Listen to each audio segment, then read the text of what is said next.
Bonjour, bienvenue à cette session partage d'un texte inspirant, pioché aujourd'hui dans La beauté de l'amour de Jiddu Krishnamurti. Question à Jiddu.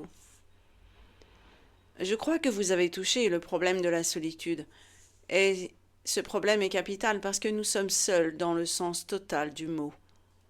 Je crois que, en montrant l'importance capitale de ce fait, nous pourrions voir le problème que vous avez exposé, et pour certains plus clairement. Réponse de Jiddu Krishnamurti. Sommes-nous jamais seuls? Quand vous marchez seul dans une rue ou dans une forêt, êtes-vous seul? Ne transportez-vous pas tous les fardeaux d'hier, tous les souvenirs? Donc on n'est vraiment jamais seul.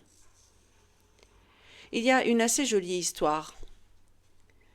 Par un clair matin, ensoleillé avec des ombres profondes, deux moines allaient d'un village à l'autre. Au bord d'une rivière, ils trouvent une jeune fille en train de pleurer.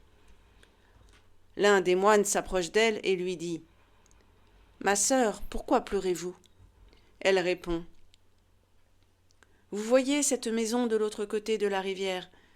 Je l'ai quittée tôt ce matin et j'ai passé le gué facilement.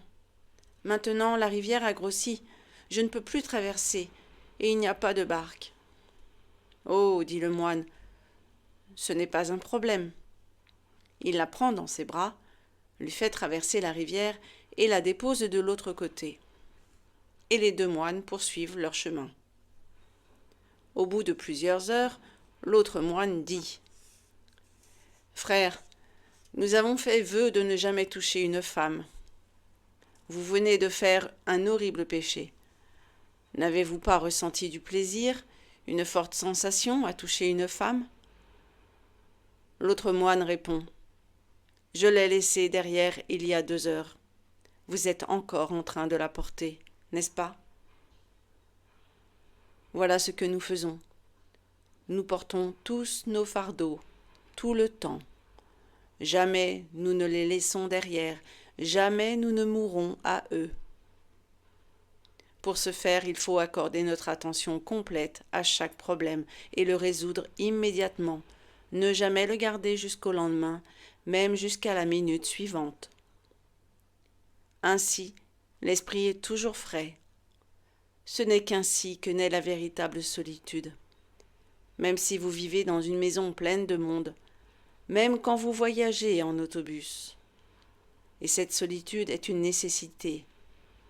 Elle est la marque d'un esprit frais, d'un esprit innocent. Eh bien oui, comment pourrions-nous ne pas immédiatement penser à l'innocence de l'enfance, qui n'a pas accumulé de souvenirs pénibles, lourds, des fardeaux. L'enfant est pur, innocent. Il s'offre au monde dans cet état de pureté, intemporel, immense. Et c'est la force de l'enfance que d'absorber,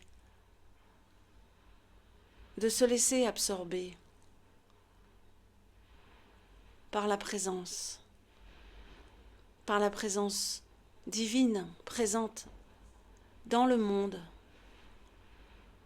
matériel quand il est pur de tout souvenir, de tout poids du passé, de tout poids des blessures que nous transbahutons. C'est cela l'innocence. On pense facilement à l'âge adulte ensuite que c'est n'est plus accessible, qu'elle nous a été ôtée. Peut-être là réside tout l'intérêt d'une démarche de reconquérir l'innocence que nous sommes lorsque nous prenons l'instant tel qu'il se présente à nous, sans convoquer les miasmes, les résurgences, les souvenirs. Quand nous prenons l'instant en entier, tel que l'enfant le fait, dans les jeux, dans toutes les situations, il embrasse la situation.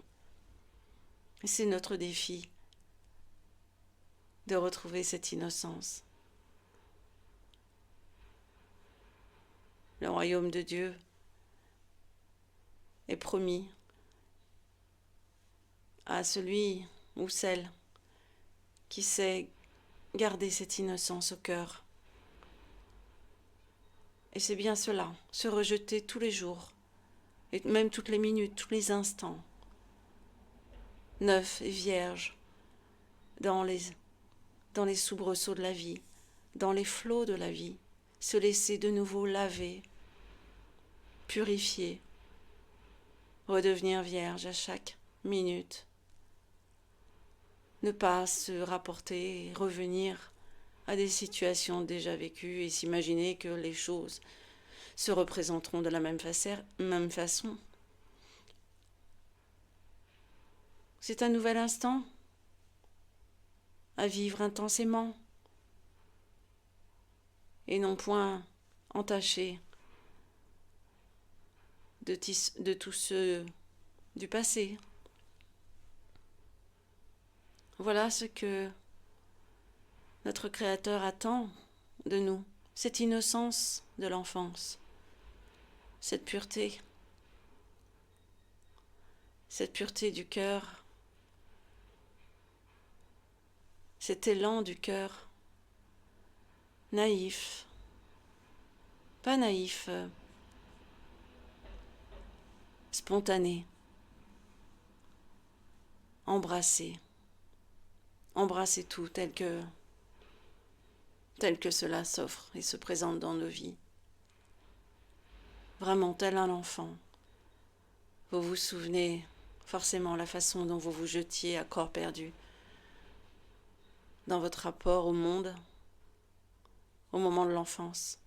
Tout occupait votre jeu avec les voitures ou avec les billes ou avec la marelle ou tout.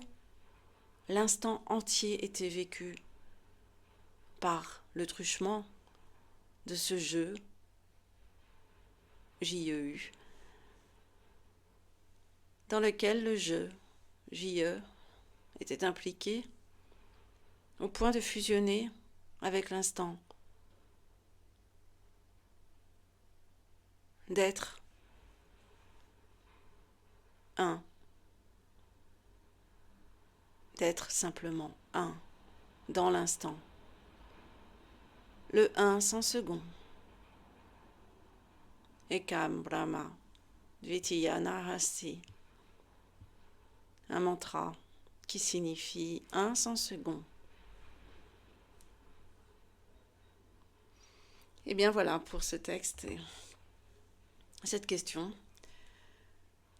de la solitude abordée par Jiddu. Merci de votre écoute. Merci de votre attention. À très bientôt.